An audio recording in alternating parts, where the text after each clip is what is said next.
Seni buraya kim getirdi? Şebnem teyzeyle ve Hakan. Daha 17 yeni bölümünde neler olacak? Videomuza geçmeden önce sonunda Aras gerçekleri öğreniyor diyenler videomuzu beğensin, sayımızı görelim. Son derece heyecanı yüksek bir bölümün ardından gelen tanıtım merakımızı iyice yükseltti. Aras'ın dinlediği ses kaydında Demir'in söylediği "Beni buraya Şebnem teyze ve Hakan getirdi" sözlerinin ardından dizide hiçbir şey eskisi gibi olmayacak. Çünkü Aras ilk kez Hakan ile Şebnem'i doğrudan işaret eden güçlü bir bilgiye, üstelik kardeşinin kendi sesinden ulaştı. İlk olarak Aras'ın gerçekleri öğrenip öğrenmeyeceğine gelelim. Aras psikolog Simge'nin odasına gizlice girmiş ve kardeşi Demir'in dosyasına ulaşmıştı. Burada dinlediği ses kaydında duyacakları birçok şeyi değiştirecek.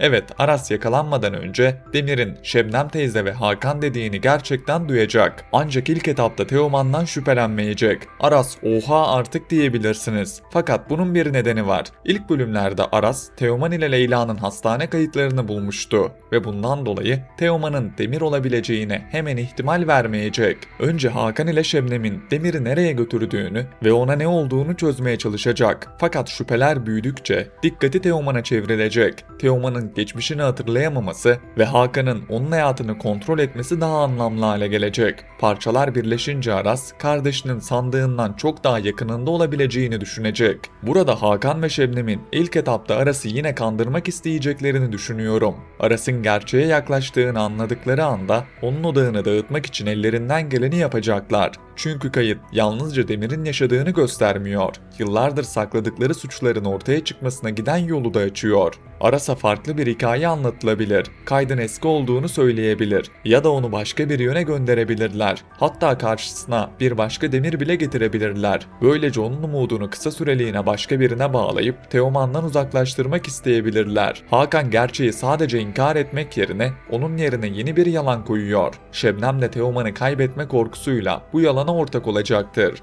Ancak bu kez işleri kolay olmayacak. Aras artık sadece hisleriyle değil, Demir'in kendi sesiyle hareket ediyor ve duyduğu sözlerin peşini bırakmayacak. Ben yine de bu kardeşlik sırrının çok uzatılmayacağını ve yakında Aras ile Teoman'ın yüzleşmesini göreceğimizi düşünüyorum. Çünkü izleyiciler artık somut gelişmeler, kardeşlerin kavuştuğu ve Hakan ile Şebnem'den hesap sorduğu bölümleri görmek istiyor. Dizi ilk bölümlerde büyük sırları ardı ardına patlattı. Ancak son birkaç bölümdür konu tekrar etmeye başladı. Neyse ki ses kaydı bu bölümün beklentilerimizi karşılayacağını gösteriyor. Bunun yanında 15. bölümde büyük kavuşmanın yaşanacağı söyleniyor. Umarız burada da bir yanıltma ya da ters köşe yoktur ve artık Aras ile Teoman birbirlerinin kim olduğunu öğrenir.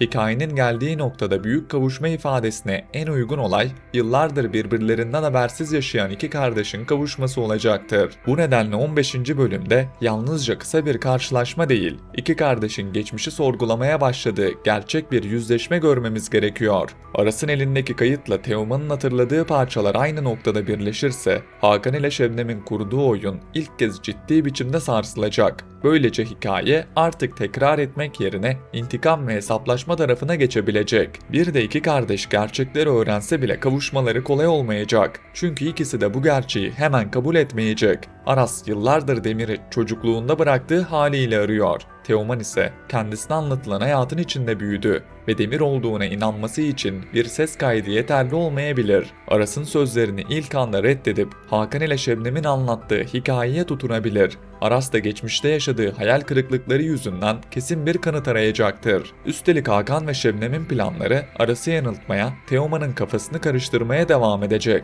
Yani gerçeğin ortaya çıkması iki kardeşin hemen sarılıp her şeyi unutacağı anlamına gelmiyor. Tam tersine sonrasında yaşayacakları duygusal hesaplaşma dizinin en güçlü bölümlerinden biri olabilir. Şimdi gelelim Hakan ve Şebnem'e. Yeni bölümün bir diğer önemi bu ikilinin ne kadar kötü olduğunu yeniden görecek olmamız. Geçmişte Teoman'ın Şebnem'e anne demediğini ve Hakan'ın çözüm olarak onu dolaba kapattığını görüyoruz. Hakan küçücük bir çocuğu karanlık bir dolaba kapatıp ona zorla anne dedirttiriyor. Bu sahne Teoman'ın bugünkü korkularının ve Hakan'ın karşısında neden bu kadar kolay yönlendirildiğinin temelini gösterecek. Burada ne Hakan ne de Şebnem masum. Hakan başlı başına kötü bir karakter. Aras ile Teoman'ın anne ve babalarının hayatını kaybetmesine, kardeşlerin yıllarca ayrı kalmasına ve Teoman'ın kimliğini unutmasına sebep oldu. Şimdi de düzeni bozulmasın diye aynı kötülükleri sürdürüyor. Şebnem'in ise psikolojisi bozuk. Yaşadığı kaybın ardından Teoman'ı kaybettiği evladının yerine koymuş. Ancak acısı yaptıklarını masum hale getirmiyor. Teoman'ın ailesinden koparıldığını bildiği halde Hakan'ın yanında duruyor. Bundan dolayı Şebnem Teoman'dan, Hakan ise ulaştığı servetten vazgeçmeyecek. Aras gerçeğe yaklaştıkça ikisi de daha tehlikeli olacak. Peki Serhat artık ayağa kalkacak mı? Serhat son bölümde bunun ilk sinyallerini verdi. Hikaye açısından bu kadar önemli bir karakter bunca bölümdür konuşamıyor ve yürüyemiyor. Buna rağmen Aras'a önemli bilgiler verdi ve gerçeğe ulaşmasında büyük rol oynadı. Bildiklerini doğrudan anlatamasa da işaretleriyle Aras'ı doğru yere yönlendirdi. Özellikle Aras'ın psikolog Simge'ye ulaşmasını sağlayan yolun temelini Serhat attı. Serhat olmasa Aras Demir'in ses kaydına bu kadar kısa sürede ulaşamayabilirdi. Onun ayağa kalkmasıyla kardeşlerin kavuşacağını ve bu süreçte onlara kol kanat gereceğini düşünüyorum. Konuşmaya başladığında Demir'in kim olduğunu ve Hakan ile Şebnem'in geçmişte yaptıklarını anlatabilir. Bildikleri Hakan'ın yalanlarını yıkacak güçte. Bu yüzden Hakan'ın onu yeniden susturmak istemesi şaşırtıcı olmaz. Ancak Serhat bu kez Aras'ın yanında duracaktır. Bunun yanında bir daha bir meselesi var. Gelelim bu konuya.